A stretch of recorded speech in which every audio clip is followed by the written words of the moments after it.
Bonjour les scorpions. Alors, les scorpions. 4 semaines, donc 4 colonnes. Et à la fin, un dernier conseil général. On commence les scorpions avec la première semaine. Vous êtes représenté par le roi de coupe. Donc, vous incarnez quelqu'un qui est stable émotionnellement, qui sait gérer ses émotions. Quand il va pas bien, il sait lui-même se relever. Quand il va bien, il sait partager. Donc vraiment, vous êtes en pleine maîtrise de votre vie émotionnelle. Votre enfant intérieur, il vous conseille d'être un guide pour les autres, d'apprendre aux autres peut-être à gérer les émotions comme vous les gérez. C'est hyper important. Là, je vois l'œil. Généralement, ça peut souvent être le mauvais œil. Euh, et je ne sais pas pourquoi, pour cette guidance de juillet, j'ai pris avec moi l'œil du tigre qui est contre la jalousie. Donc potentiellement d'être, c'est très précis comme message, hein, mais d'être un guide pour les gens qui sont jaloux autour de vous, pour apprendre à ces personnes jalouses à comment transformer la jalousie en inspiration, comment arrêter d'être jaloux et comment être maître de ses émotions. En termes de vie intérieure, après, ça peut être vous justement qui êtes en train de combattre la jalousie parce que vous êtes quelqu'un de très jaloux et justement vous êtes guidé pour apprendre à arrêter d'être jaloux.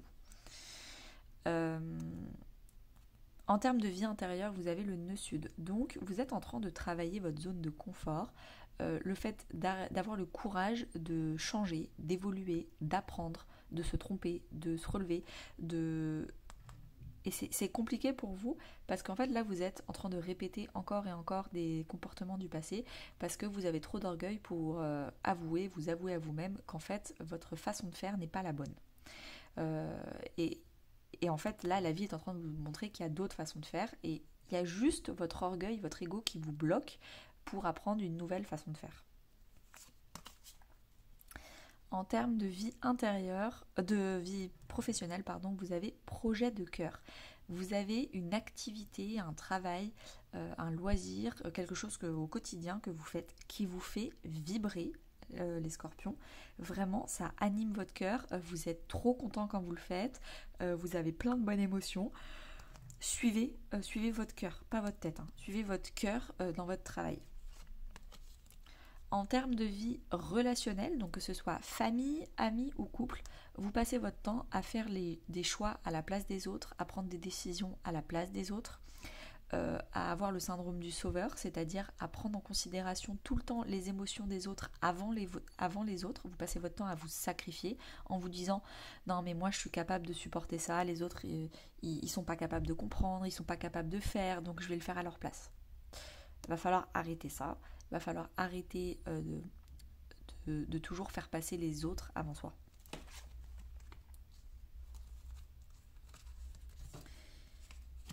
Vous êtes en train d'apprendre à être autonome émotionnellement. Deuxième semaine, les scorpions, vous incarnez le cavalier de coupe. Donc là, vous avez rétrogradé. Donc vous passez du roi au cavalier. Donc peut-être que finalement il s'est passé un petit truc potentiellement dans la vie relationnelle et donc vous n'avez pas réussi à rester aussi autonome sur vos émotions que vous le vouliez. Ça peut aussi être que vous allez ou donner ou recevoir des excuses, ou donner ou recevoir une lettre d'amour. En tout cas, vous allez donner ou recevoir des émotions. Un pardon, une réconciliation, une demande en amitié, une demande en mariage, une demande de couple. Je ne sais pas ce qui se passe, mais il y a des émotions fortes qui sont déclarées. N'hésitez pas à me dire si c'est vous qui donnez ça à quelqu'un ou si c'est vous qui recevez.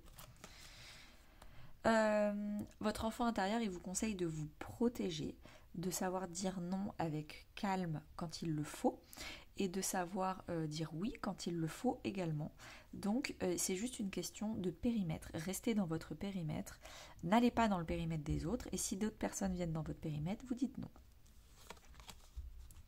En termes de vie intérieure, vous avez Neptune qui est une carte entre le rêve et la réalité, vous savez pas trop. Vous avez des rêves, vous avez des projets de cœur, hein, vous avez des pourquoi j'ai envie de vivre, pourquoi j'ai envie de faire ça, pourquoi ça vous le savez, mais vous savez pas le comment. Et en fait, vous restez sur le pourquoi, ça me fait vibrer, j'adore, etc. Mais là, la vie vous dit que intérieurement, il est temps de commencer à mettre des détails, à faire que ce projet de rêve soit réalisable, concret. Et pour ça, il va falloir mettre des détails, faire le comment, pourquoi, avec qui, dans quelles circonstances, c'est quoi le temps, est-ce qu'il y a un planning, voilà, il faut enlever le voile de l'idéalisme, du rêve, etc. pour avoir quelque chose de concret. En termes de vie professionnelle, vous avez le burn-out. Vous en faites beaucoup trop. C'est bien d'avoir un projet de cœur et d'être passionné, de ne pas compter ses heures, mais il faut aussi se reposer. C'est hyper important. En termes de vie relationnelle, il va y avoir des messages. Je pense que c'est vraiment relationnel que vous avez le cavalier de coupe où vous allez envoyer par message des émotions ou recevoir par message des émotions. Ok.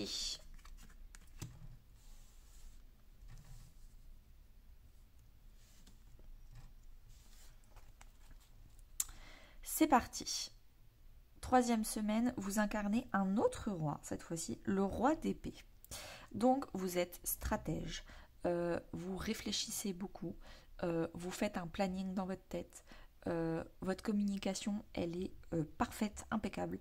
Vous dites ce qu'il faut quand il faut. Chaque mot de vocabulaire a été réfléchi par rapport à l'étymologie, par rapport à plein de choses. Si vous êtes en train de signer des contrats, vous lisez toutes les petites lignes. Enfin, vous êtes vraiment présent à ce que vous faites.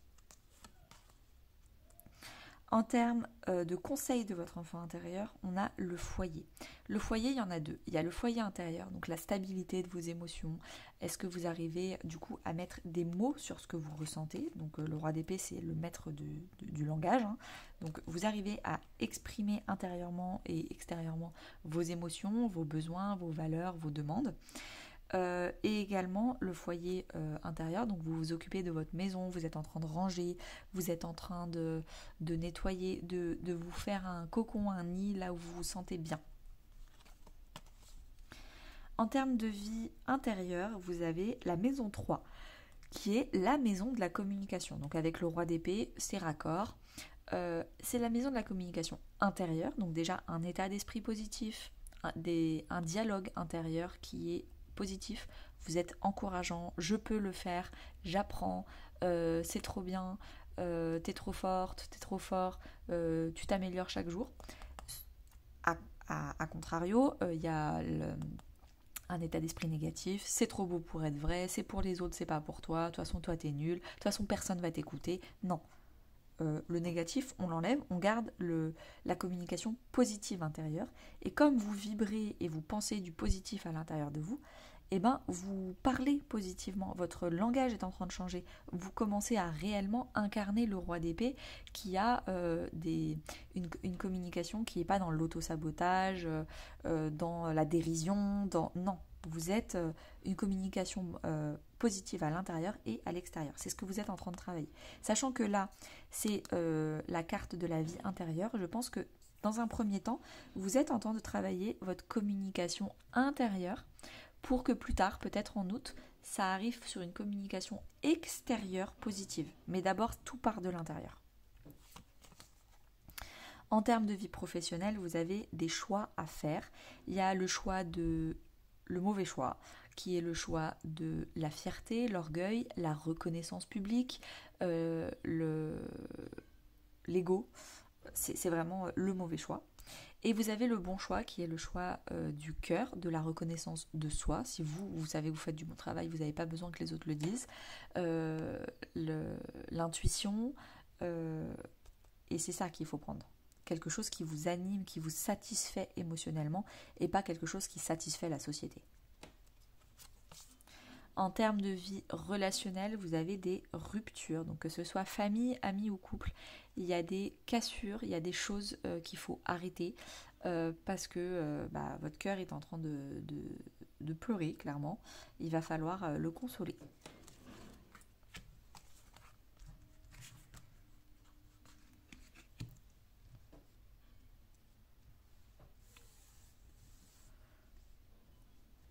Dernière et quatrième semaine de juillet, les scorpions, vous incarnez le 7 d'épée. Bon, vous êtes en train... Je ne sais pas comment on fait pour passer du roi au 7 d'épée. Je suis très curieuse de savoir comment vous allez faire ça. Dites-le moi en commentaire. Mais en fait, le 7 d'épée, c'est celui qui ne gère pas du tout sa communication. Donc là, vous passez d'une maîtrise parfaite, en plus avec 2 rois, à la fin du mois, c'est la dégringolade. Vous incarnez la communication de manipulation, de sous-entendu, de contrôle.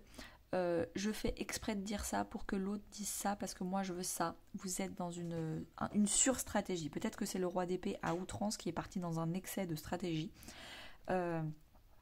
Prévoir, anticiper, être un peu stratège, oui. Suranalyser et tout contrôler, non. C'est peut-être ça ce qui s'est passé. Vous êtes en train de faire des sous-entendus, ah bah c'est encore moi qui vide le lave-vaisselle, plutôt que de dire j'aimerais bien que quelqu'un d'autre que moi vide le lave-vaisselle parce que ça fait 6 fois que c'est moi qui vide le lave-vaisselle. Est-ce que quelqu'un d'autre dans cette maison peut vider le lave-vaisselle? Dites les choses clairement parce que pas avec des tu, parce que le tu, mais dans votre communication, je trouve ça injuste. Que ce soit que moi qui vide le lave-vaisselle. Moi, j'aimerais bien utiliser mon temps pour faire d'autres choses et les corvées ménagères devraient être partagées. Et quand vous vous exprimez comme ça, avec des mots justes et pas en essayant d'accuser, mais en essayant vous d'exprimer vos émotions, ça fonctionne. Mais là, c'est pas ce que vous faites. Là, vous êtes en train d'accuser tout le monde, en train de mettre à l'envers, en train de faire des sous-entendus. Et je dis pas que votre cause, elle est pas juste. Je dis juste que la façon dont vous le faites, c'est pas juste. Votre enfant intérieur, il vous dit de vous connaître vous, de connaître vos émotions. Arrêtez d'essayer de comprendre les autres, de vous adapter aux autres pour que eux ils fassent ce que vous voulez, parce que du coup vous arrêtez pas de vouloir contrôler les autres pour qu'ils fassent ce que vous voulez. Donc ça s'appelle de la manipulation. Là, votre enfant intérieur vous dit connais-toi toi-même. Vraiment, apprends-toi tes limites, tes émotions, tes besoins et apprends à les exprimer. Mais c'est comme ça que ça fonctionne. C'est par soi qu'on commence, c'est pas par les autres. En termes de vie intérieure, vous avez la maison 10. Alors, c'est la maison de la carrière, de la réputation, de la position sociale. Donc, quelle est votre position dans votre famille? Quelle est votre réputation? Est-ce que vous êtes quelqu'un qui est réputé pour tout le temps râler, tout le temps se plaindre, tout le temps manipuler, contrôler? Est-ce que les gens disent de vous qu'ils peuvent rien faire à côté de vous parce que c'est toujours tout le temps vous qui décidez? Si c'est ça, ça vous travaille, c'est votre vie intérieure. Donc vous y pensez beaucoup. Vous pensez beaucoup à qu'est-ce que pensent les autres de moi, le regard extérieur. On vous dit arrêtez de penser aux autres, pensez à vous, connaissance de soi. Et c'est parce que vous passez votre temps à réfléchir à comment les autres fonctionnent que vous ne savez même pas comment vous-même vous fonctionnez. Parce que votre vie entière a été de vous adapter aux autres. Également, la maison 10, c'est la maison de la mère, de la maman. Donc, potentiellement, vous pensez à votre mère, à votre position par rapport à votre mère. C'est possible également. Dans votre vie professionnelle ou d'activité, de loisirs, de routine quotidienne, vous avez aide d'une personne. Donc, quelqu'un va vous aider peut-être justement à faire des corvées ménagères, à améliorer votre communication, à exprimer vos besoins de façon claire et douce.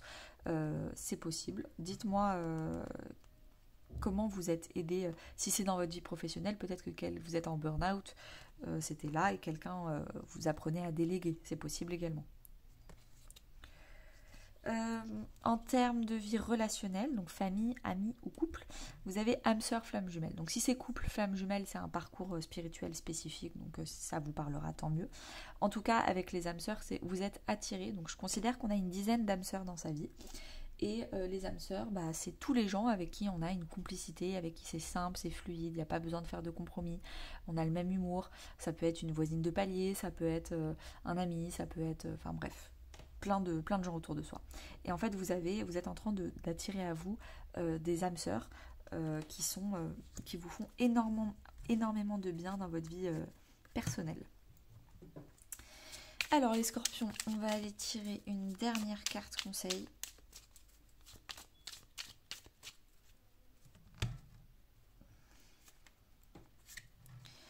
Soul work, faire un travail d'équipe. apprendre à déléguer et faire un travail d'équipe. Apprendre à vivre avec les autres et pas contre les autres. Ou en manipulant les autres. Et en dos de deck, on a le révolutionnaire. Il y a une révolution dans votre façon de vivre en communauté en fait. Arrêtez d'être stratégique, plutôt parler émotions et pas parler stratégie.